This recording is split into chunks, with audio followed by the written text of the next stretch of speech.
The Islamists called the Shah a dictator because in 1963, the Shah of Iran gave women the right to vote, and the clergy, the Muslim clergy, said that this was problematic because, according to Islam, women should not have the right to vote. The Shah of Iran also banned child marriage. So, because the Shah of Iran made education mandatory, not just for boys but for girls, and he banned marriage up until the age of 18, the Muslim clergy accused him of being a dictator because he didn't respect their religion.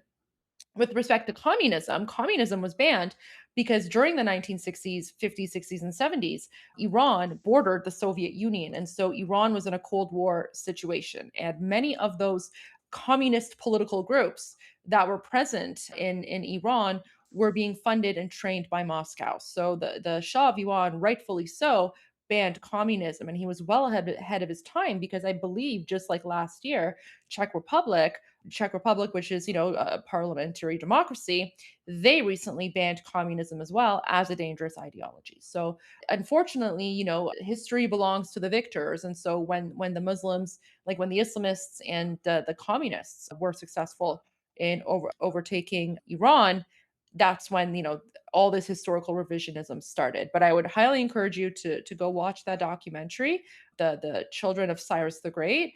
It will explain a lot about who the Shah really was and what he was achieving during that time.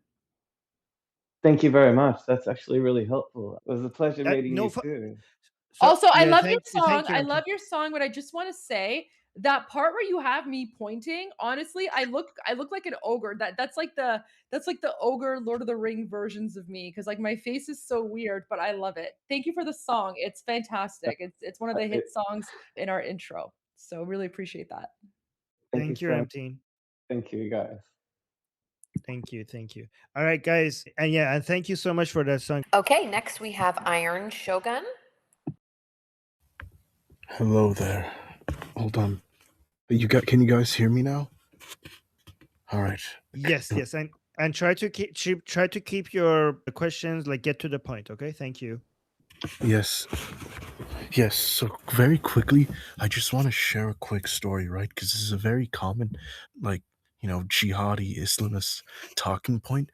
So really quickly, I'm going to share you this story from Israel, and it's about ISIS. So it says here, How um, long? Wait, how long is this story? Is it a 30-second story? it will be like 6 seconds, I promise. Okay, okay, go. All right, I'll run through. All right, I'll run through this really fast. So basically, it says here, on March 27th, 2022, there was a mass shooting. There was a terrorist attack in northern Israel, in the city of Hadera, where there were two ISIS terrorists who actually shot and killed two Israeli police officers. And there's a very common talking point saying that ISIS was actually a terrorist group that was set up by Israel against the Islamic regime. And my question is, I just wanted to know, has anyone ever told you that ISIS was that has anyone told you that ISIS was set up by Israel? Yeah, I mean, by Jew hating anti-Semites, yes, all the time we hear that Israel did ISIS, Israel did Al Qaeda, Israel did 9/11, Israel stole my shoe, Israel is the reason why I couldn't find my keys. Israel is like, I mean, yeah, of course. Like, has there? I haven't. Israel is responsible for bad weather. Israel, like I haven't. I can honestly say there's not a single bad thing that happens in the world that the Jews have not been blamed for it. But what's the point? Like, who cares? Who cares what Jew haters say?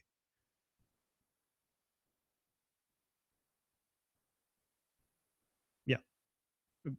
All right. So yes, I've heard. That's the answer. All right. Let's move. Unless Gordon wants to add anything to that. Okay. Let's go to the next, I guess. Thank you. Next we have Junior.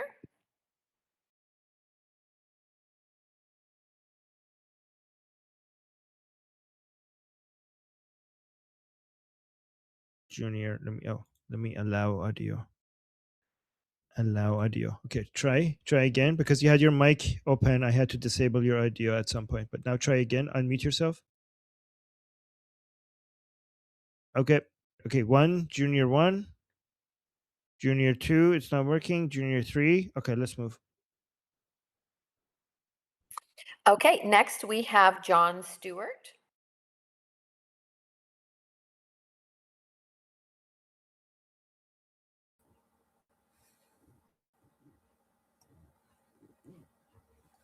Okay, we have, okay, let's, KK Panya, why don't you try again?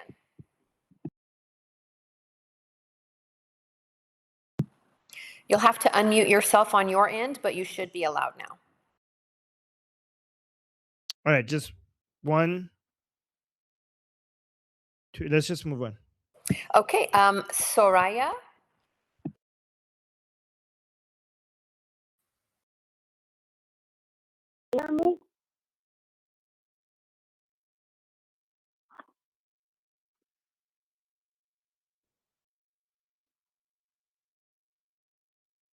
Okay. Okay, next we have, oh, go ahead. There you go. Go ahead. Hi, I wanted Soraya? to say thank you to you, Armin, for everything All right. that you're doing. All right, Soraya, your audio quality is very low, so we can't understand what you're saying. So we have to move on. Sorry, because we couldn't understand what you're saying. All right. Hopefully the KK next person is. Panya, why don't you try one more time?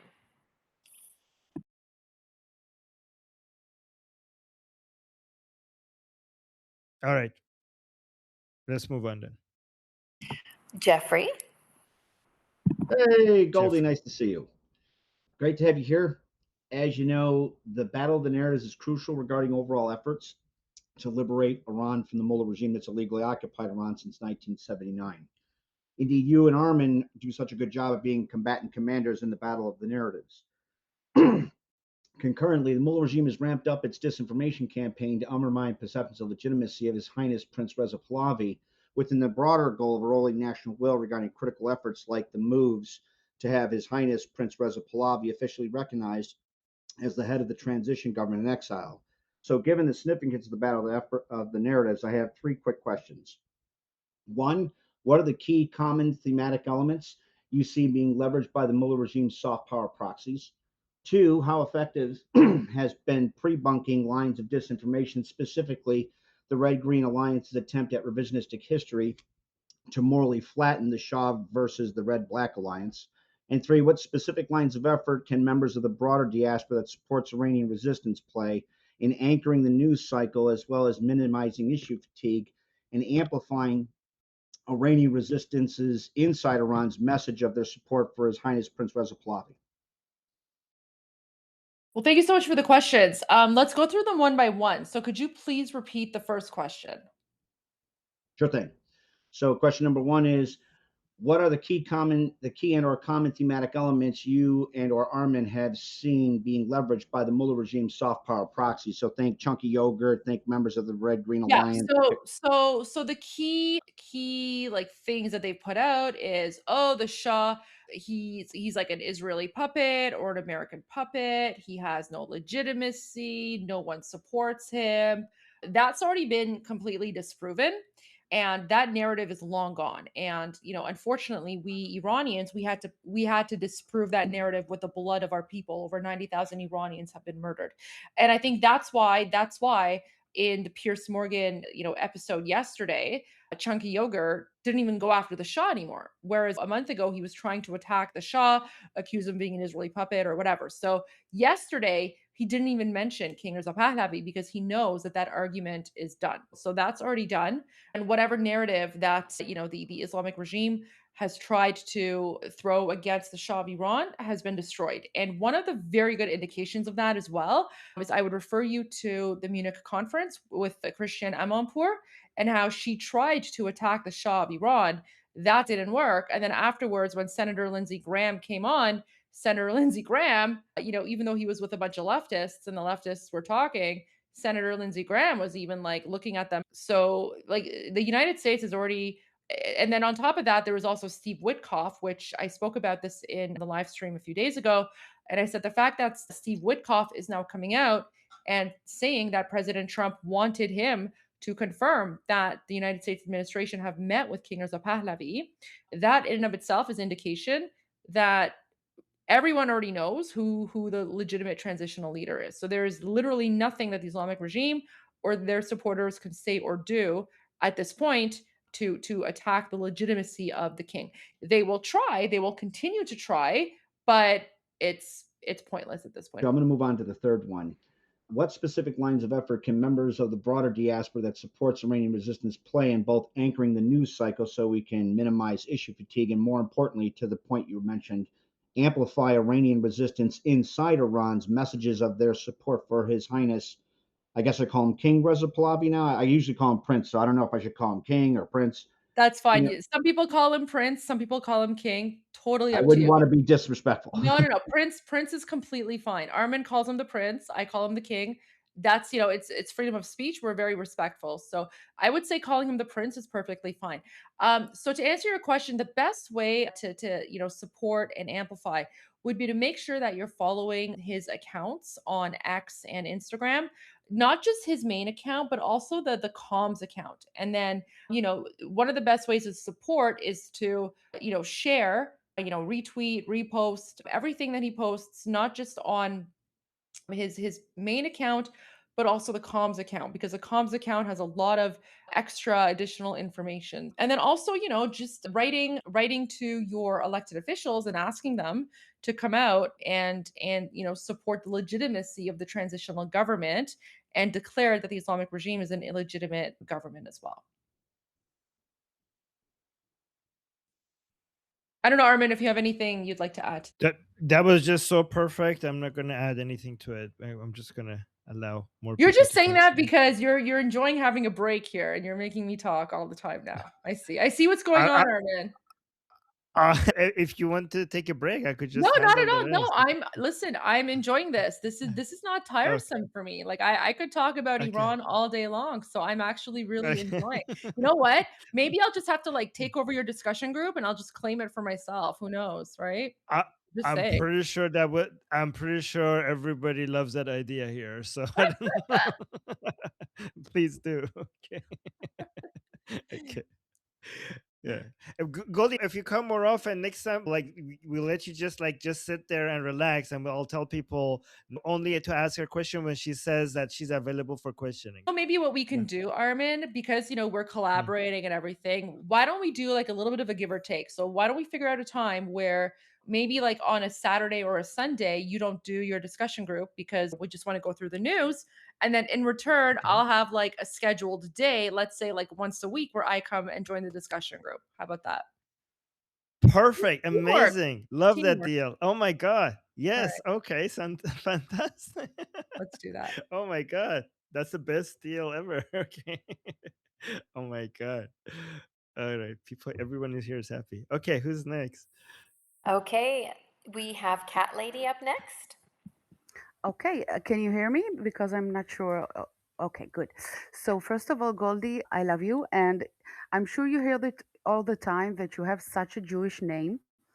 I was absolutely not even considering that you're not Jewish. Like Goldie, who calls themselves like I have a sister, Goldie. It's like Honestly, it's a nickname. Like people just started calling me Goldie when I was 13 because my real name is Golsa. But in high school, like people just started calling me Goldie and it just stuck. So that's just been my nickname this entire time. It has nothing to do with like anything. But what's really weird is that now, like all these like crazy Jewish conspiracy theorists, they're like, oh, she must be Mossad because her name is Goldie. And meanwhile, it's like, no, it's literally just my high school friends started calling me Goldie and it just stuck. that's funny. That's funny. Well, the full name is Golda in Hebrew, but yeah, wow, that's great.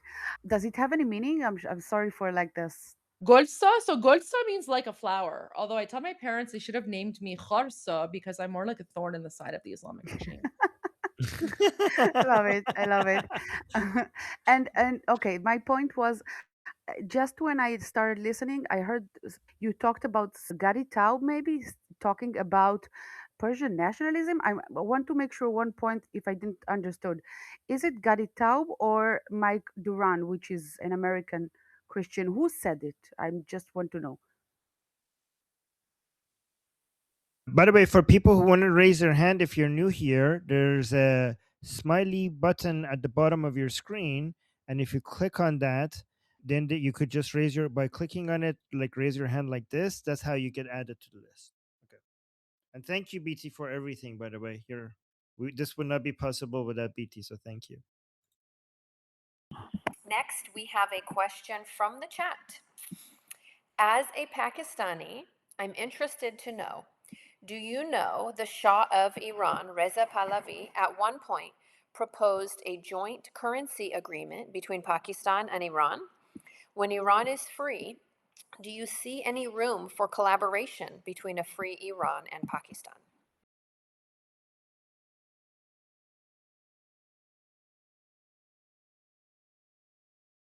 Sorry, I didn't know I was muted. Honestly, I did not know about that, and that if that is true, thank you for educating me on this. I'm gonna go look into that. So that is very interesting. Thank you for letting me know. No, I did not know. But regards to the future, I really do think that a free, secular, democratic Iran is going to be a major positive influence to all countries in the region. I do think that obviously Prince Reza Pahlavi, his focus and his team's focus is to try to maintain a positive relationship with all the countries in the region. It's going to be difficult with Afghanistan, with the Taliban. And I think we might have some conflict with the Taliban, which is a challenge that we have to deal with. With Pakistan, there's a challenge and there's an opportunity here, right? Because the main challenge with Pakistan in the future is going to be the terrorist groups inside Pakistan, right? Especially Islamic and separatist groups that will try to come and attack Iran and then go back to Pakistan as a place to basically be safe from the attack of the Iran's army at that time, right? So there's an opportunity to collaborate with the Pakistani government to secure the Iran Pakistan border.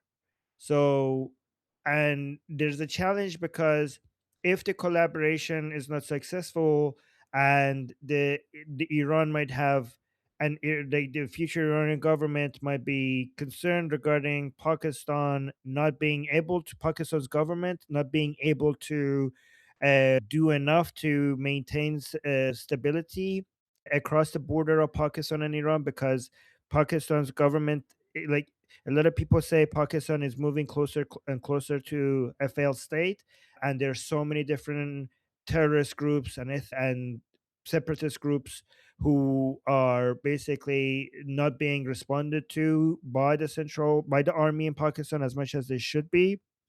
So usually sometimes you're going to have a challenge between in relationships when one country is a source of tension in another country and the government of that country is not able to or willing to do what is needed to provide that security. However, so that's something that we need to be managing in the future. But I think there's a lot of opportunity here. I have been in touch with a lot of secular activists in Pakistan. A lot of them are fighting even a bigger obstacle sometimes than the Iranian people, because for the Iranian people, the problem is the regime, but the society itself has moved on away from Islamic ideology. But in Pakistan, the Islamic ideology, unfortunately, is widespread among the people as well. So, for the secular activists in Pakistan to be able to liberate their country, they're dealing with an obstacle that is going to take decades to overcome. But I think the Iranian people liberating themselves and secularism growing inside Iran is going to provide momentum to the youth in Pakistan. In the same way that the Islamic Republic coming into power caused Pakistan's fall into more Islamism. All of the madrasas and mosques in Pakistan after the 1979 revolution was built in response to the Islamic Republic by Saudi Arabia, and a lot of the problems we're dealing in Pakistan is caused by the Islamic Republic.